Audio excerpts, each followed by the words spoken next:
Chris mentioned the widow's mite that we're going to be looking at, or widow's mites. And I remember talking to somebody who took that story, and all through college I was a server, a waiter at IHOP, and had a customer come in, and he would, it didn't matter who you were and how good you were of a server, he'd always give you a dime, 10 cents for your tip. And he and I became pretty good friends, so one day I kind of asked him about it, and he said, well, if a penny, the widow's mite's about 2 half pennies, so you got about a penny. So if a penny's good enough for Jesus, then 10 cents ought to be good enough for you. And I thought, I don't think that's right. I don't think that's how that's meant to go. But it is a reminder, just the story that we're looking at, of what it means to put your all into God and the faith that is required there. Sometimes it takes a lot of faith to be able to put your all into God, and that's a part of the story that we're going to be looking at today. Now, as was announced, we'll be having a special announcement at the end of service. I don't know how long that will go, so I'm going to do my best to bring this as short as possible, and so we'll see how good I do at that. Now, your assignment as you prepare for next week is Mark 13, 1 through 13, as we come up to one of the most challenging passages in Mark's Gospel to interpret, and we'll be looking at that next week. Now, we have this scene as we go. It's going to be revolving around show versus sincerity. And we've come to the final scene of Jesus' public ministry in the temple courtyards. You'll recall that he has been challenged by the religious leaders. They've done this in public in the shadow of the temple. And now Jesus is going to pose a difficult riddle to his listeners. And he's going to make a vital observation about the heart of sincerity in front of the temple treasury. Now, in one sense, as you, I'm sure, have read through this passage, both the riddle and the incident are completely different. The riddle points to Jesus' messianic identity, and the widow points to the heart of giving. But as we will see, at a deeper level, they belong together in a very real and powerful way. So let's go ahead and look closer at these stories. We begin. While Jesus was teaching in the temple, he asked, "How can the scribes say that the Messiah is the son of David?" David himself says by the Holy Spirit, "The Lord declared to my Lord, 'Sit at my right hand until I put your enemies under your feet.'" David himself calls him Lord. How then can he be his son? And the large crowd was listening to him with delight. So we'll take the riddle first. The question about David's Lord and David's son. It is a question that is central to how you understand the Messiah. And Mark's gospel has been making statements about this question of messiahship, both in general and in particular to Jesus all over the place. And now Jesus is making an important statement about what it means to be the Messiah. His question raises who exactly the Messiah will be. We've mentioned that each of these controversy scenes that we've been looking at are connected to how Jesus entered into the temple, disrupted the whole system, and cast out the corruption. And as we'll see here, the question that Jesus poses in this riddle is a fitting conclusion to this series that comes out of what he did in the temple, which itself raised the question, who did he think he was? Again, by what authority do you do these things was the question that was asked to him. He is, in a sense, with this passage, answering that question. What authority does he operate on? Of course, his actions in the temple implied the answer that he is the Messiah. He's the one who has authority over the temple. And several of the discussions that followed this scene in Mark's Gospel, where he asked the question about who is John the Baptist. We have the parable about the wicked tenant farmers and the question about tribute to Caesar. These all relate to this question in various ways. So Mark's gospel is telling us who exactly is the Messiah. That's the heart of this part of his gospel. Now, Jesus isn't challenging the view that the Messiah would be a descendant of David. Of course, he will be. And in fact, we see this as a central part of the gospel in the early church. You look at how Paul opens his epistle to the Christians in Rome.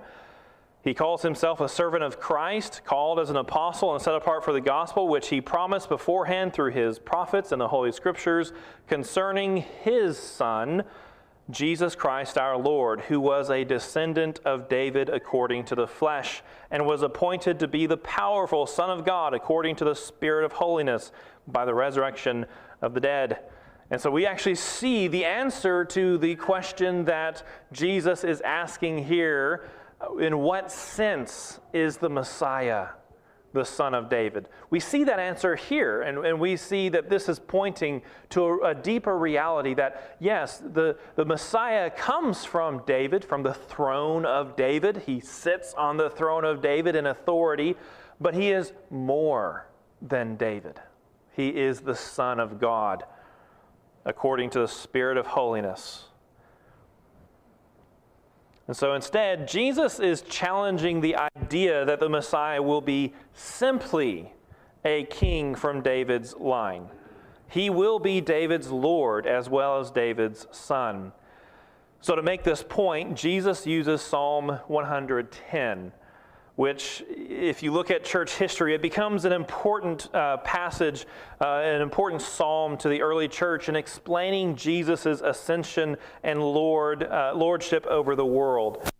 And in this psalm, he points out that this psalm refers to someone that David calls his Lord. And so he's asking, who can this be? Now, what Jesus appears to be saying is that when the Messiah is understood in light of this, the Messiah, who is, of course, a descendant of David, will also be one that David can rightly call Lord. In this sense, he is kind of raising the corner of the curtain that hides the biggest secret of all. You see, Jesus isn't simply the Messiah that has come with royal authority to Jerusalem and to the temple like they expected. He isn't just going to die to bring about the true kingdom, a reality that his disciples are struggling to grasp as he has predicted his death and resurrection. He is doing all of this, again, not simply as David's son, but as David's Lord. What he's saying is this, that he is not only David's son, but even more, he is the Lord. So to you and me, some 2,000 years later, this point isn't as striking as it was to them. But you have to remember, the prophets, and we looked a little bit at this morning in Bible class, the prophets had elevated David's throne so high that this point is a little shattering to them. But this is precisely the point they needed to understand. Someone greater than David has come. Now, they need to understand this because if you imagine David himself entering into Jerusalem, would they argue with him? Would they challenge him? Would they try to publicly discredit him? Of course not. And yet someone greater than David has come into Jerusalem, into the temple, and look at what they have done to him. What Jesus has come to do far exceeds what David ever accomplished or ever dreamed of accomplishing. And so if someone greater than David has come, they must listen to him. And of course, the psalm, as we looked at this morning in Bible class, it continues beyond what Jesus quoted, and it speaks of this coming king or Lord as a priest forever in the order of Melchizedek. And this passage is therefore pointing towards something that has been kind of bubbling up under the surface ever since Jesus arrived in Jerusalem. And we're going to see this theme come to a head when Jesus confronts Caiaphas in chapter 14. Jesus is claiming authority over the temple, in claiming indeed the right to declare God's judgment on it. He's not doing this simply as a prophet, but as a king. And not simply as a king, but as the true priest. And not even simply as the priest king, but as the living embodiment of Israel's God. And this is complex, but these are the themes that make sense of the whole of Mark's gospel. And then lastly, before we move on from this scene, we want to take a moment to consider the crowd's response. They listened with delight. The crowds loved seeing the controversies unfold between Jesus and their religious leaders. They loved listening to Jesus teach, but the crowds were not understanding what he was teaching. And this teaches us an important lesson about listening. How we listen matters as much that we listen. We're, of course, drawn to people that will tickle our interest, but our ultimate goal is to understand what is said so that we can better know and to follow the Lord. And these will be the same crowds who will kill Jesus not too long from now because they did not get from him what they wanted. Okay, so now to the next scene, which is really the same scene but part B. He also said in his teaching, "Beware of the scribes who want to go around in long robes and who want greetings in the marketplaces, the best seats in the synagogues, and the places of honor at banquets. They devour widows' houses and say long prayers just for show. These will receive harsher judgment." So this chapter ends with kind of a brief warning against the pomp and the pretension of the scribes. Now, we could go at length into this because this is a major theme that features in, for example, Matthew's gospel, as he dedicates a whole chapter to a discourse against the scribes and the Pharisees, the hypocrites in the religious system who prefer form. They are like whitewashed tombs. On the outside, they beautify themselves, but inwardly they are corrupt and as Jesus said, full of dead men's bones. But we want to focus narrowly here on what Jesus said, and his rebuke is comprised of two main parts. You see the first part, when you kind of sum all these verses together, it's about how the scribes covet prestige and human praise. This is a dangerous taste for leaders of God's people to have. To desire human praise, to desire to be praised and lavished on. And the second component is they took advantage of the vulnerable for financial gain.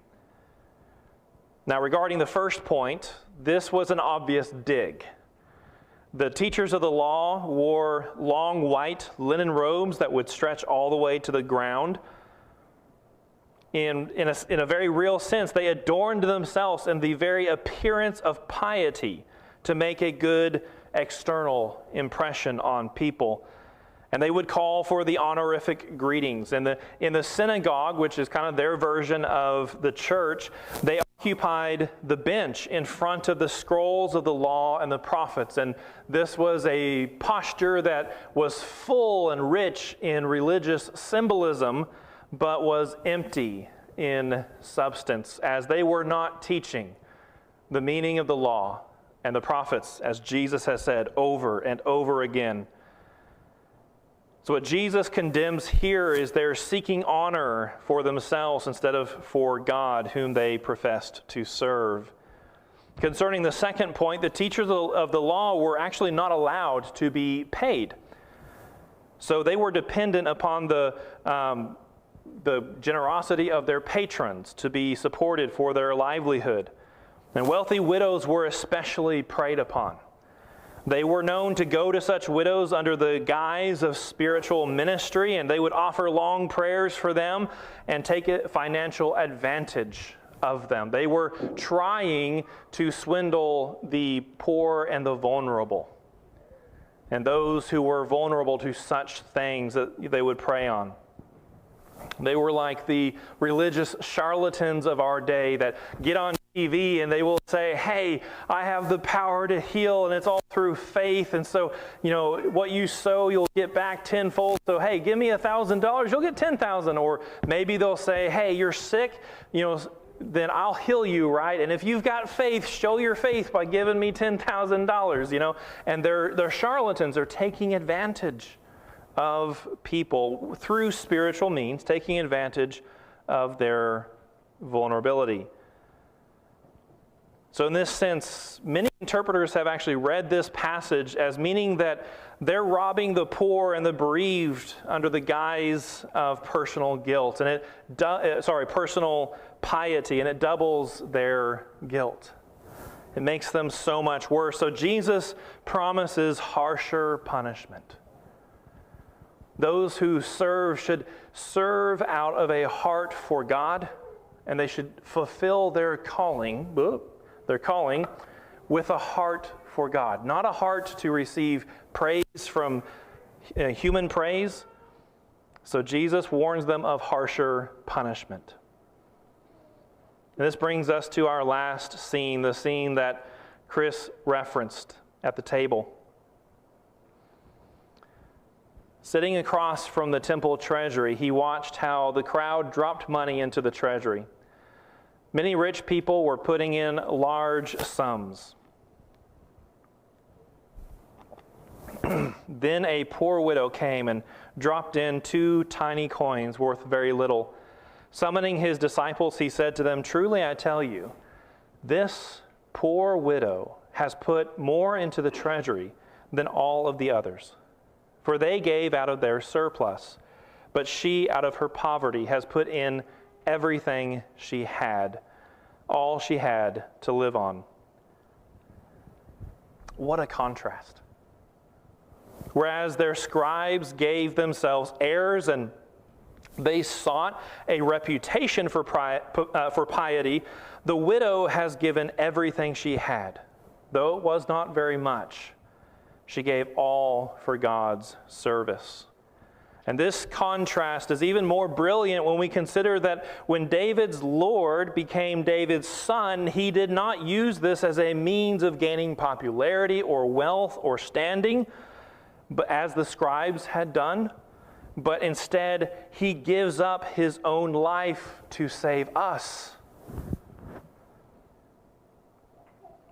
Giving up one's life, indeed, is the theme of this final short scene where Jesus contrasts the rich people who can afford to give plenty to the temple treasury and make sure that others see them while they're doing it with the poor widow who gave her last 2 copper coins, which was all she had to live on for that day. A feat that takes tremendous faith. A faith that believes your Father will watch out for you. That when you put your all into Him, when you give everything you have to seek the kingdom of God, He will not let you fall flat on your face. He will uphold you. So her sacrifice, though very small, was total. She did not carve out a space in her heart that would belong to her, but everything belonged to God. Once again, when we read this story in light of Jesus' riddle about David's Lord and David's son, we discover a strange affinity here. One might have thought she was merely putting in 2 copper coins, but in fact she was putting in everything that she had. One might have thought that the Messiah was merely David's son, a human king among other human kings. But in fact, the Messiah is Israel's. The Messiah I'm going to start that over. But in fact, in the Messiah, Israel's God has given himself totally, has given all that he has as well. So at the end of this chapter, we are left on tiptoe with expectation. Jesus has declared God's judgment on the temple and has claimed the highest possible authority for doing so. And at the same time, he must know that what he has done is bound to lead, not just to interrogation and arguments in the temple courtyards, but to arrest, to trial, and to death. What will happen to the temple? What will happen to Jesus? And how are these two related? It's these themes which the following chapters will now explore. We're going to see in chapter 13, Jesus, in his prophesying, explaining what is going to happen to the temple. What is going to happen to him? We're going to see these things unfold as we begin to understand the real mission and purpose of the Messiah. So I told you I would keep this short. So now as we turn our hearts to worship God, I want to invite you into Jesus' way of life. If you have struggles that you need help carrying, or if you want to respond to the good news about Jesus by being baptized, then I invite you to come forward. You can come forward now or after services. Find me or one of our elders as we now join together to lift one voice to worship our God and our King.